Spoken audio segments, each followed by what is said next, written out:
welcome back, guys. We're back with another one. This one's going to be more of a serious note, but I want to ask my mom something really important.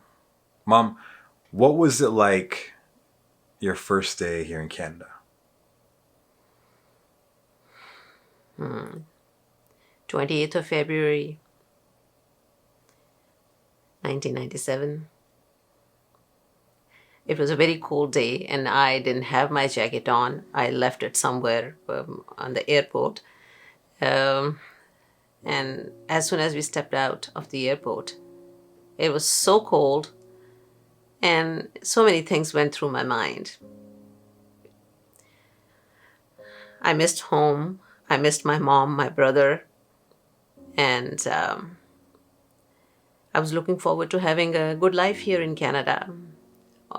On our way to Canada, Wally was asking about the school he will go to. How old was and he was 3 years old, 3.5. And as soon as we stepped out, somehow I felt so lonely. I don't know how to say it, but I felt so lonely and empty all of a sudden. I started thinking about all the challenges that we are going to face here. And, with little or no money in hand, my husband was still in Dubai. And it was just me and him. And he extended his little hand and held my hand. And it felt like he was not 3 years old. He was an adult. And that kind of consoled me. And yeah, my brother-in-law was there to pick us up from the airport. He took us to his home. We stayed there for about 5 days. Then we moved into my husband's apartment with my mom-in-law.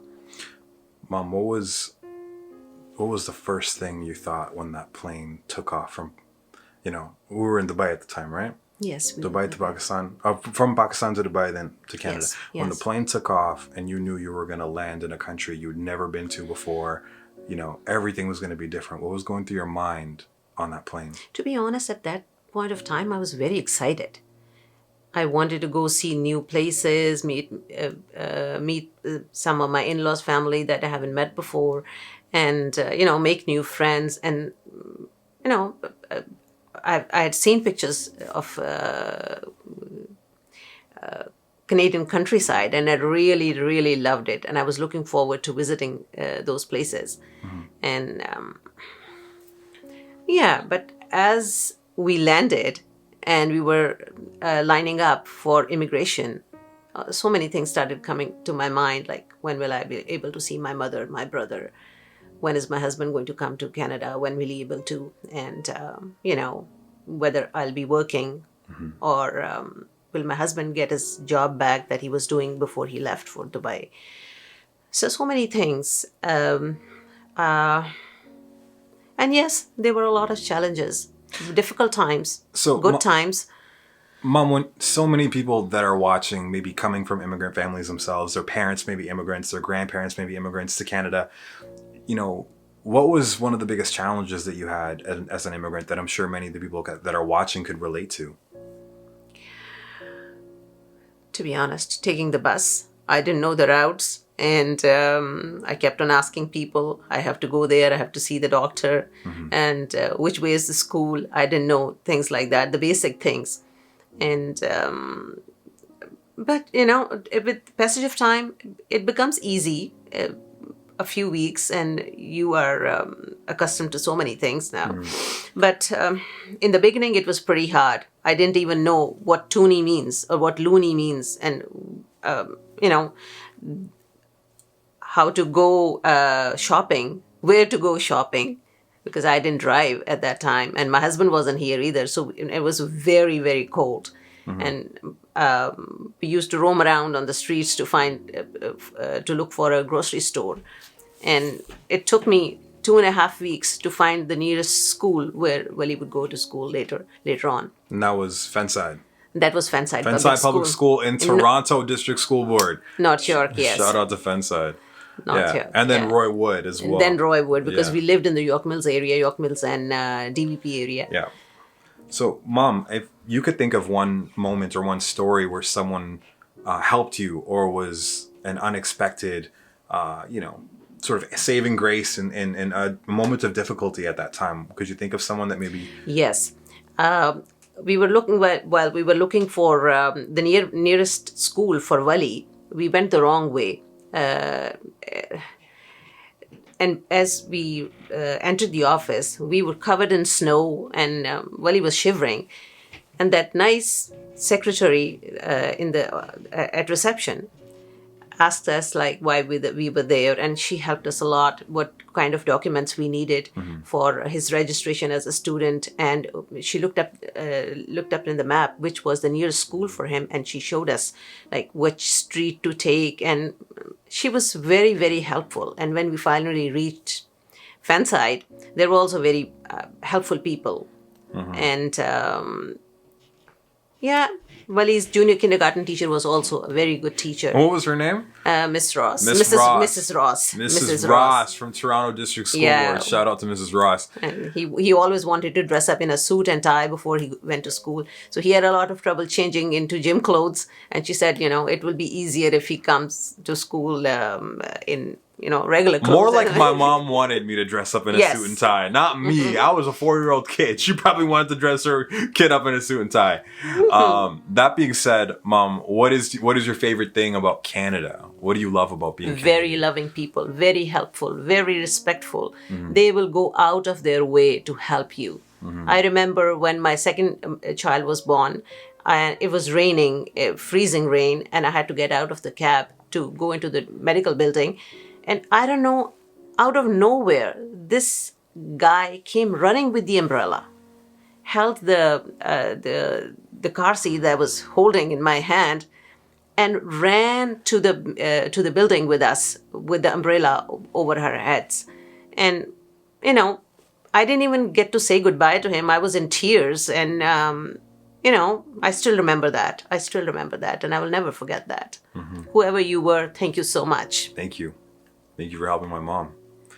Mom, this was really, really inspiring. I think for so many of the young people that are watching that have parents that come from different countries that have made the ultimate sacrifice.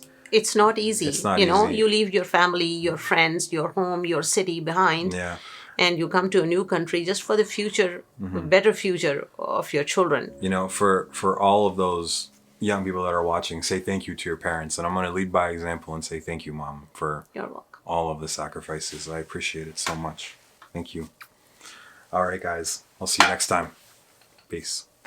If God has given us so much, this is part of us giving back and showing people that, hey, you can make it out of that.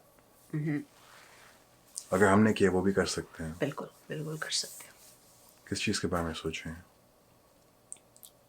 नहीं बेटा, कुछ ऐसा नहीं. Life बड़ी difficult है Canada में जब आप यहाँ आते हो ना, ख़ासतौर पे जब अगर आपको ज़बान बोलनी नहीं आती. मेरे लिए तो चलो कम्युनिकेशन की प्रॉब्लम नहीं थी इतनी या नहीं थी, बेसिक तो बोल ही लेते थे.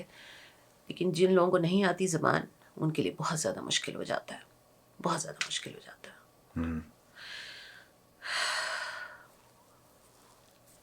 अल्हम्दुलिल्लाह. चीज़ें बहुत बेहतर हो गई हैं. अल्हम्दुलिल्लाह बेटा, अल्हम्दुलिल्लाह. वहाँ लाइफ और तरह की थी, यहाँ बिल्कुल वैसी थी जो आप मतलब सोच ही नहीं सकते थे. God has blessed us a lot. Alhamdulillah. Some mornings I used to remember जब I was in college, छुट्टी होती थी जब सैटरडे संडे, मैं देर से उठती थी, तो मेरी जो मेड का लफ्ज़ नहीं मैं यूज़ करना चाहती, like who used to help me out with my stuff, that lady, वो अपने बोल के अंदर एक आइस की क्यूब्स डाल के, उसके अंदर लस्सी या ग्लास डाल के, उसके ऊपर नेट का कवर डालती थी, क्योंकि प्लेट रखते थे तो कंडेंस होके पानी वापस जाता था ना, तो मुझे गुस्सा आता था. तो वो उसके ऊपर नेट डाल के रखती थी. मैं उठती थी, उसको ज़रा सा हिलाती थी, पीती थी, वहाँ रखती थी और फिर सो जाती थी. पर यहाँ आके बाज़ औक़ात ऐसा भी था कि मैं 2-2 दिन भी नहीं सोई, क्योंकि मैं मैनेज ही नहीं कर सक रही थी. वहाँ मैंने कभी कुछ किया ही नहीं था. यहाँ मुझे खाना भी बनाना था, जली हुई रोटियाँ होती थी, कभी कैसी ऐसी, कभी उधर जा रही होती थी. But credit goes to my husband, वो बेचारा सब्र से खा लेता था, क्योंकि उसको बाजार का नान नहीं पसंद. एक दफ़ा जब मैंने पहली दफ़ा कबाब बनाए, वो इतने सख्त थे. सलीम को मैंने लंच के लिए दिए, बड़े खुशी के मैंने कबाब बनाए. कब? आने के कोई जब सलीम आए हैं, like we came in February, Salim came in late April. Salim जब पहली दफ़ा आए हैं तो वो लोग बार बार मुझे फ़ोन कर रहे थे कि वो सलीम क्यों नहीं आ रहा ना जॉब के लिए. तो लाइक आई वाज हैप्पी कि जैसे वो आएंगे तो जॉब होगी उनके पास.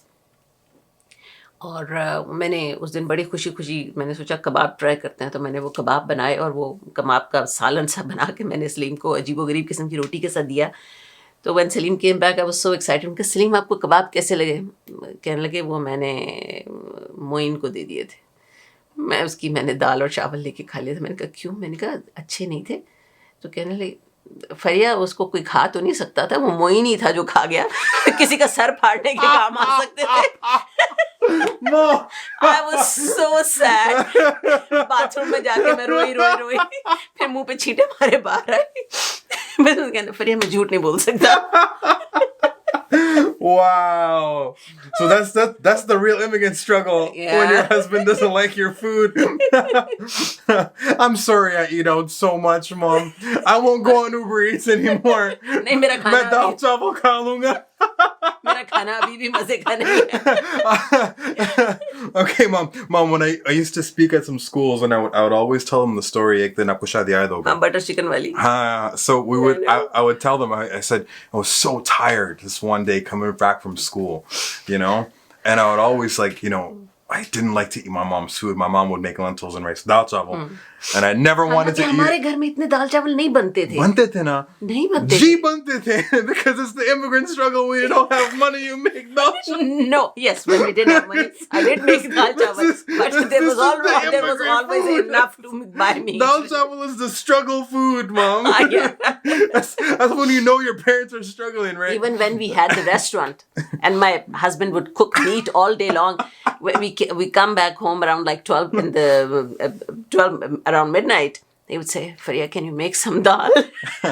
Because I've handled so much meat during the day. I don't want to eat anything that has meat in it. Okay, so let me tell you guys a story real quick, because I tell this story all the time when I speak at school. So I was working at I was speaking at a school, and basically the thing that happened was I was speaking at the school, and I was telling a story about the immigrant struggle. One of the struggles was eating dal chawal, which is like rice and lentils. And to be honest, I can't stand rice and lentils at all. And so basically, I was telling the kids, I got home, I was really tired. It was a rough day, and I just wanted to eat anything except for rice and lentils. And I walked in and I said, Mom, like, what is there to eat? I had a bad day at school. She's like, oh, dal chawal bane hue, rice and lentils. And I was like, man, are you serious? But you know what? That day, I felt like I had a bad day, and I was just going through something, and I was just like, listen, I'm gonna eat this happily. So I said, Bismillah, in the name of God, whatever's there, I'm gonna eat it. Like, thank God I have food. And I went close to the kitchen. I'm starting to smell something.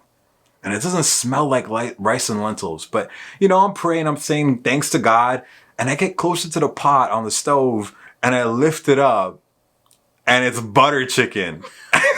So you can imagine how shocked I am. My mom told me it was rice and noodle and it's butter chicken, which is my favorite. And ever since that day, I never once doubted God. So now I'm a firm believer. Moral of the story, say Bismillah before you eat. All right, guys, that's a wrap for this episode. Peace.